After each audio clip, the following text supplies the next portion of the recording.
एक नवीन कैदी जेलमध्ये आला 15 दिवसासाठी आणि ते जेलचं वातावरण बघून त्याला जरा अचंबित झाला.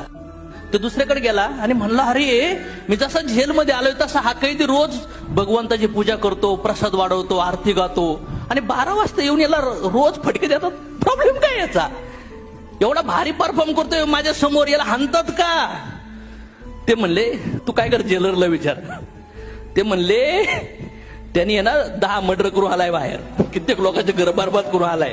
त्याला दिवसभर फटके देऊन फाशी देणार होते, पण त्याचे चांगले कर्म बघून आहे ना त्याची सजा थोडी कमी केली. हे त्याला माहिती आहे म्हणून त्याला त्रास नाही होत. समज में आ रहा है क्या?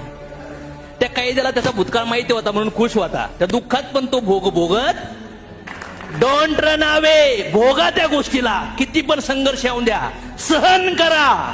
जो झुकता है वो दुनिया को झुकाता है बॉस. समझ में आया? झुक जाओ, कोई प्रॉब्लम